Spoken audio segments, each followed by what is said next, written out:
Welcome to the Velvet Story, where fiction finds a heartbeat. Tonight, we begin a journey not just through pages, but beyond them. Meet Dr. Ira Yoon, a woman grounded in reality, who suddenly wakes in the silk-draped fantasy of her favorite novel. She was never meant to be the heroine, never meant to stay, but fate has other plans. This is Wrong Love, Right Heart, a world beyond the page, chapter 1 of a tale where reality ends and the heart begins. Let the story begin. The fluorescent lights above buzzed faintly, casting a sterile glow across the hospital corridor. Dr. Ira Yoon trudged down the hall, her coat streaked with old coffee stains and adrenaline.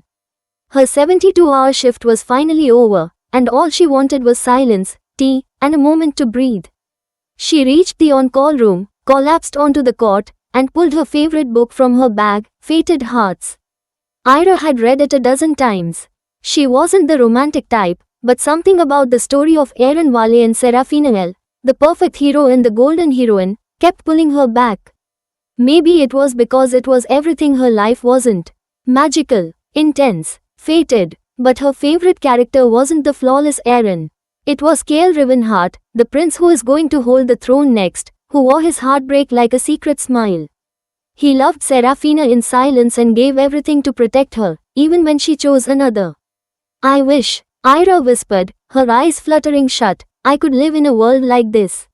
Even if just once. She never felt the book fall from her hand.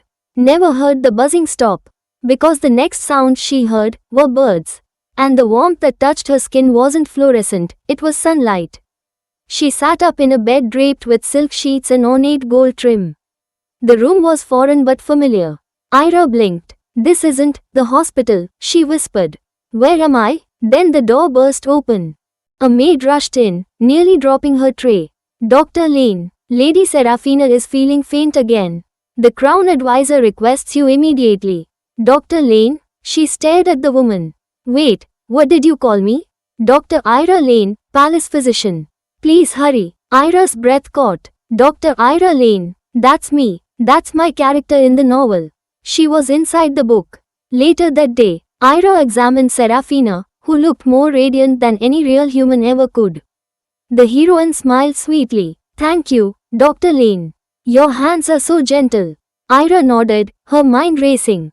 She was a side character, only appearing a few times to treat the heroine. In the story, the doctor vanished by chapter 5. Is this a dream? She murmured, standing in the hallway outside Serafina's chambers. Then she heard it. Laughter. Smooth, rich, and almost musical. She turned, and there he was. Cale Rivenheart. He was taller than she'd imagined. Tousled chestnut hair, light eyes full of mischief, dressed in a velvet coat with a crooked grin. Oh, he said, looking her up and down, you're new. I'm the palace physician, she stammered. He stepped closer, arching a brow. And yet, you look like someone who's just seen a ghost. She straightened her coat. You are Cale. Guilty. He offered his hand. And you are, Ira, Dr. Lane. He took her hand but didn't let go right away. His voice lowered. You have a strange presence, doctor. Like someone who doesn't quite belong. She froze. Then he smiled. I like that. And just like that, he was gone, walking away down the hall, humming a tune that didn't belong in this world. Ira stood there, heart pounding.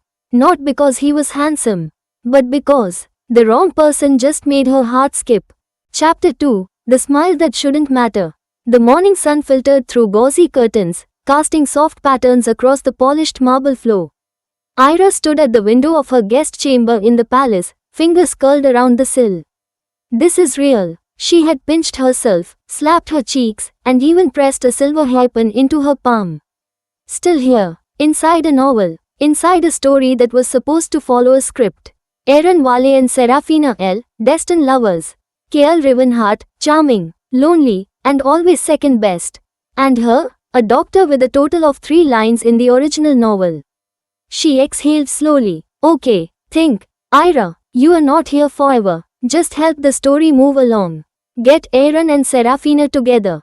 Fulfill your role. Then maybe you'll go home.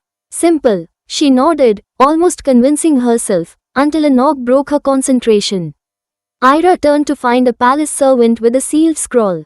From Lord Rivenheart, the boy said. Her heart gave an unreasonable little flutter. Later, in the garden courtyard, Kale lounged beneath a cherry blossom tree, legs crossed at the ankle, a cane propped beside him more for style than support. He grinned when she approached. Dr. Lane, he said, rising with a small bow. I hear you've been healing more than just noble fevers lately. You've stolen half the court's curiosity. I didn't ask for attention, she muttered. Then you're the first person in this palace who doesn't. He tilted his head. Sit. I promise not to flirt for at least 30 seconds. Ira sat warily on the edge of the stone bench. Why did you summon me? Kale's smile widened. Summon? No.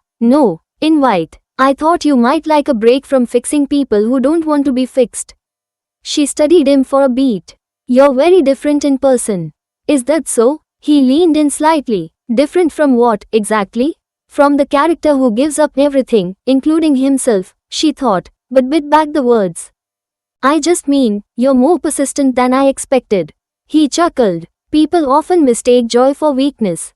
But I've learned it's the only armor that doesn't rust. Ira's eyes softened before she realized it. That's actually quite poetic. Kale reached out, gently plucking a blossom from her hair. You keep giving me reasons to break my flirting promise. Her breath caught. She stood quickly, brushing her hands against her dress. I have rounds to make. Kale rose too, though slower. Of course, don't let me keep you. But as she walked away, she felt his gaze on her back, warm, curious, and confused.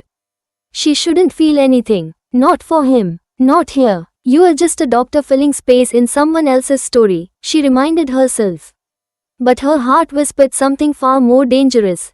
Then why does he already feel like home? Chapter 3, The Space Between Fates. Ira stood at the edge of the royal ballroom, a glass of rose water untouched in her hand. Tonight was a key moment in the novel. In Fated Hearts, this was where Aaron Vale would first start seeing Serafina Gale as more than a noblewoman. A moment of shared silence under crystal chandeliers, followed by a dance that set fate into motion. Ira's job? Stay invisible. Make sure they ended up alone. Guide fate, don't interfere. And so far, everything was going according to the book. Serafina had just arrived, floating into the room in a gown of shimmering ivory. Aaron was watching her, his guarded expression showing the slightest crack of interest. The ballroom hummed with noble chatter, but Ira saw it, the way the world began to fade around those two. Good, the story is on track. Funny, a voice murmured beside her, pulling her from her thoughts, how the heart knows exactly where to look, even when the brain is pretending not to. Ira turned. Kale Rivenheart, dressed in midnight blue, was watching her instead of the crowd. You are not looking at the lovers, he said, you're watching the story unfold like a conductor watching her orchestra. She raised a brow. Maybe I just enjoy ballroom strategy. Or maybe, Kale said, leaning on the balcony railing beside her, you care more than you're willing to admit. His closeness was too comfortable. Too intimate. I'm not part of this story, she said quietly. He looked at her, smile fading slightly. Then why are you the only thing I keep noticing in it?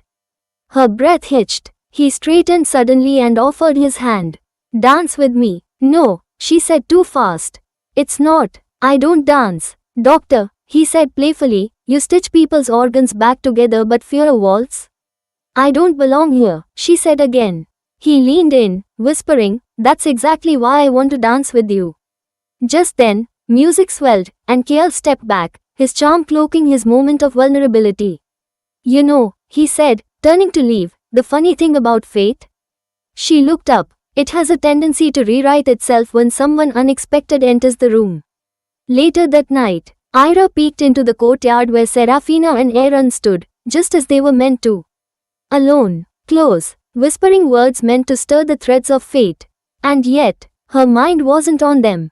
It was on him, on the way Kale's eyes held hers like she mattered more than anyone else in the ballroom. On the way he made her forget this world was fiction. Ira clenched her fists. This wasn't supposed to happen. I'm just a side character. But deep in her chest, a traitorous thought bloomed. Then why do I feel like someone just rewrote the chapter, for me? You've just heard a chapter from A World Beyond the Page, a story where love rewrites fate. If this world has tugged at your heart, don't forget to like, comment, and subscribe to the Velvet Story for the next chapter. Until then, keep dreaming, keep feeling. We'll see you in the next chapter.